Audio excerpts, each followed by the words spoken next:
5.18 진상규명조사위원회 위원으로 3사람을 추천했습니다. 권태호 전 한미연합사령부 작전참모부 특수작전처장, 육군본부 8군단장 출신입니다. 이동욱 전 월간조선기자, 차기환 우정합동법률사무소 공동대표 변호사입니다. 이렇게 함으로써 이제 또다시 5.18에 대한 부분적인 재조사가 이제 이루어집니다. 지금까지 국가적 조사로서 광주 사태에 대해서는 기본적인 것은 거의 다 밝혀졌습니다. 한 6번 조사를 했습니다. 사실관계는 충실합니다. 그러나 정치적 쟁점이 되면서 이 사건을 가지고 계속 과장하고 왜곡하고 또는 권력의 힘으로 비틀기도 하는 이런 일이 벌어졌는데, 이번 이 한 7번째 되는 조사도 문재인 정권 출범과 더불어 시작된 것이니까 그 의도는 잘못하면 광주 사태의 진상을 왜곡할 가능성이 많습니다. 지금까지는 국가기관이 광주 사태에 대해서 사실관계에 대해서 평가는 여러 가지 민주화운동이라고 평가했는데, 거기에 대해서 다른 생각을 가진 사람도 있지만은 사실관계에 대해서는 충실하게 조사가 되었는데, 이 전통이 문재인 정권 들어서서 무너졌습니다. 즉 작년 국방부 산하의 조사위원회가 들어서 가지고 이른바 헬기 사격을 다시 또 진상조사한다고 했는데, 헬기 사격 문제는 그 전에 여러 차례 조사에 의해서 헬기 사격 없었다 하는 것이 확정된 사실인데도 작년에 송영무 국방장관 밑에서 이 조사를 하더니 내놓은 게 뭐냐, 헬기 사격이 있었다, 민간인을 향한 헬기 사격이 있었다는 보고서를 또 내놓았어요. 제가 보고서를 입수해서 전문을 읽어보니까 출동한 헬기 조종사 중에 단 한 사람도 쏘았다는 사람이 없고, 헬기 사격으로 부상당했다는 사람도 없고, 다만 믿기 어려운 목격담만 있었습니다. 그런데 결론은 헬기 사격이 있었다, 천인공노할 헬기 사격이 있었다는 취지로 발표를 했으니까 이것은 조사 따로 결론 따로 내린 거예요. 어떻게 이런 조사가 가능하냐? 이것은 마녀사냥하는 중세 때나 있을 법한 일입니다. 그러나 다행히 이번 재조사 항목에 이게 들어가 있어요. 헬기 사격. 이번에 자유한국당 이 3사람이 할 일은 바로 헬기 사격 없었다 하는 결론을 다시 내려야 합니다. 헬기 사격 없었다. 왜냐? 실체 없었으니까요. 조종사가 없었다고 하면 없었던 거 아닙니까? 있었다면은 수백 명이 맞습니다. 분당 몇천 발이 나가는 기총소사를 민간인에게 했는데 총 맞은 사람 단 한 사람, 죽은 사람 단 한 사람도 내세우지 못했던 것입니다. 이런 결론을 내린 이분들, 이 위원들, 이번에 아마 조사 대상이 되겠죠. 이 위원들의 이름을 제가 소개해드릴게요. 국방부 특조위 위원장은 이걸리 대검찰청 공판 송무부장 출신입니다.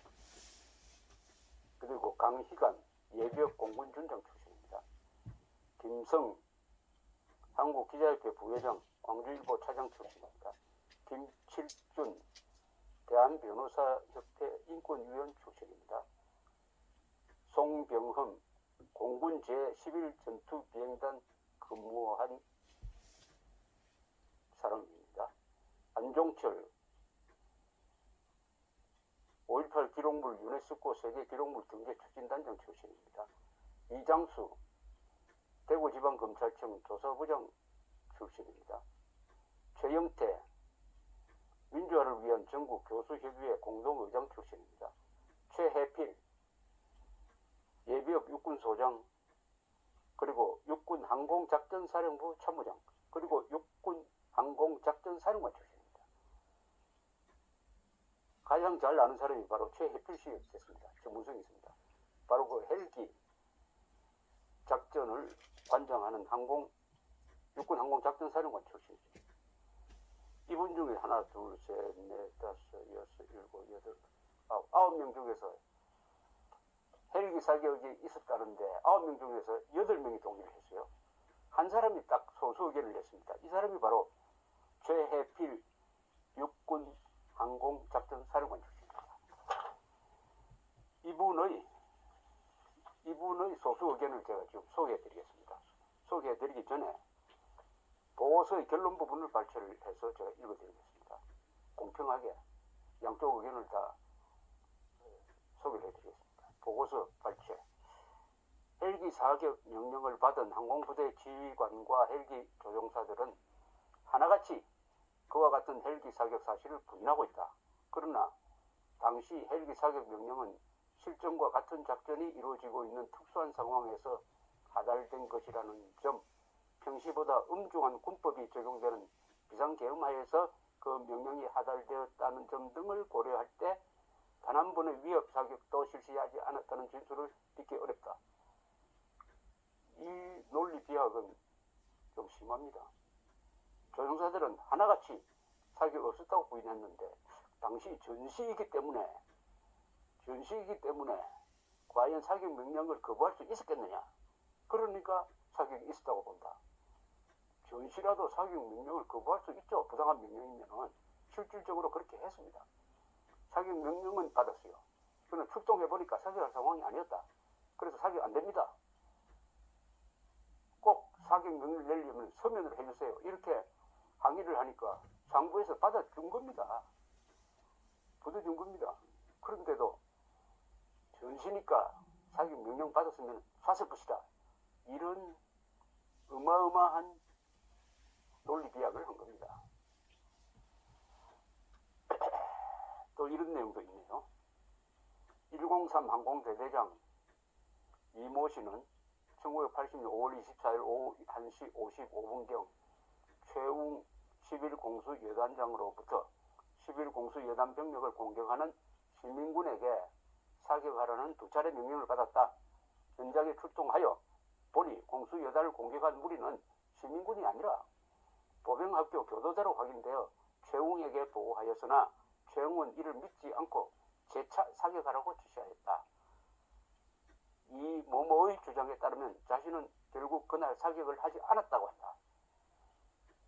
11공수 여단을 공격한 무리가 시민군이었다면 시민군을 향하여 발표하였을 것이라는 추정이 가능하다. 이건 또 왜 이렇게 논리 비약이죠? 이건 지금 사안을 제1의 사안을 가지고 제2의 사안에다가 이렇게 억척을 갖다 붙입니다.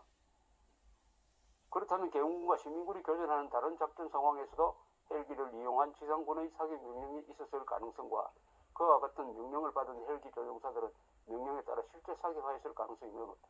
이건 완전 소설 쓰고 있습니다.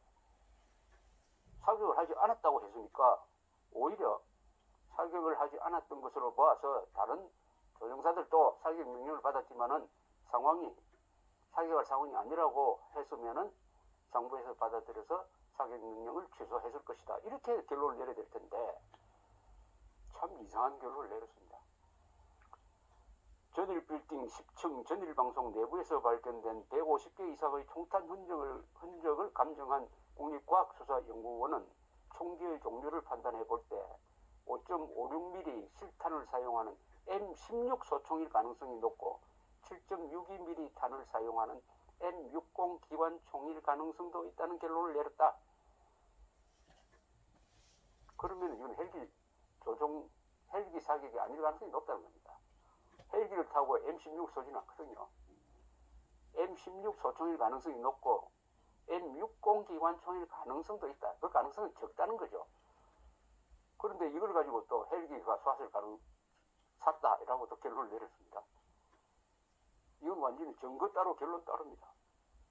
대량 살상 능력을 갖춘 무장 헬기까지 동원하여 사격을 하고 시민을 살상하는 행위는 집단 살해 내지 양민 학살이라는 의미를 갖는다. 양민 학살을 했다는 헬기 조종사들은 단 한 사람도 쏘았다는 증언을 하지 않고 그것을 부인할 만한 증거가 없는데도 결론은 집단 살해범이랍니다. 집단 살해범.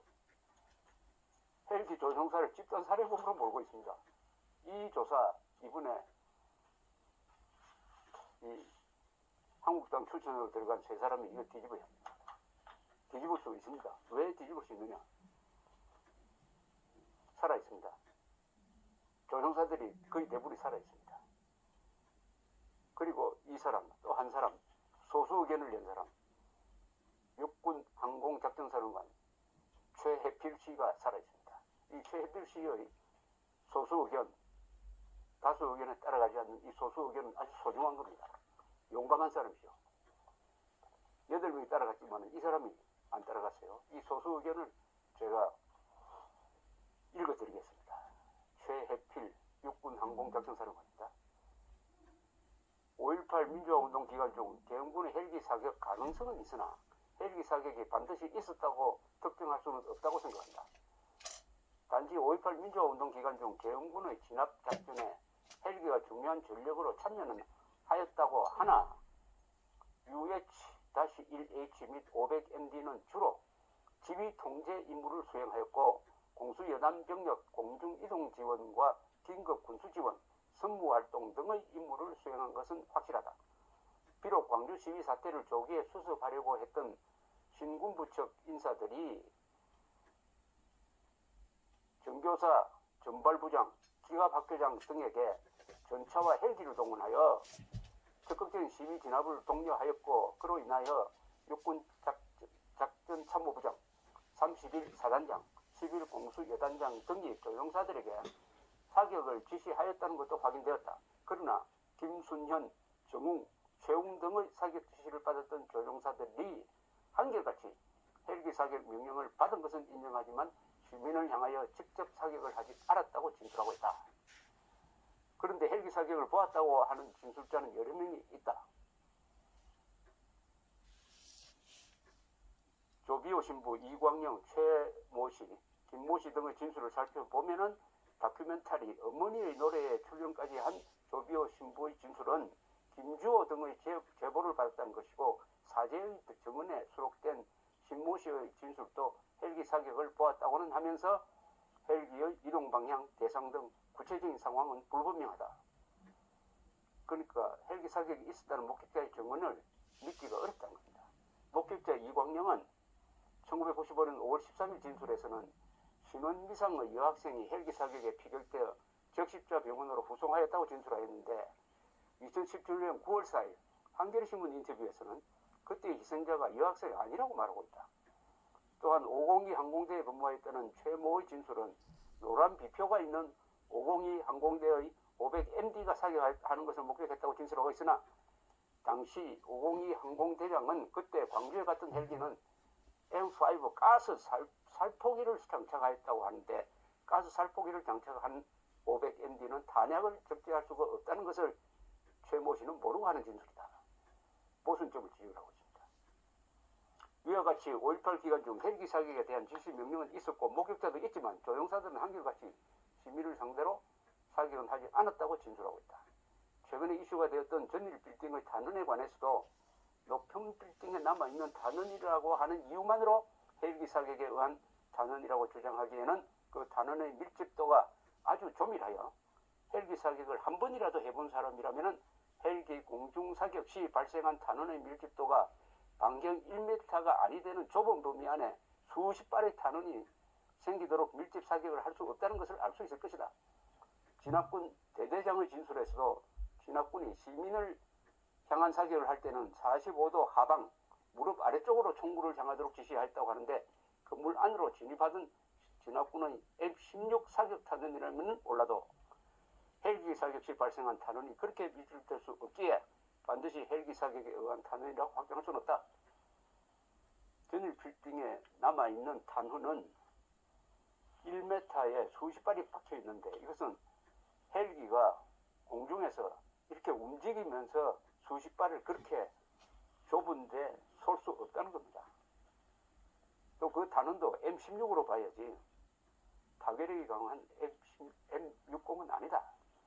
는 취지의 소수 의견입니다. 이 최해필 씨가 살아있으니까 국군이 비무장한 민간인에게 헬기 사격을 했다는 양민 학살범으로 지금 몰려있는 이 국군을 이번 조사에서 그 누명을 벗겨줘야 합니다. 감사합니다.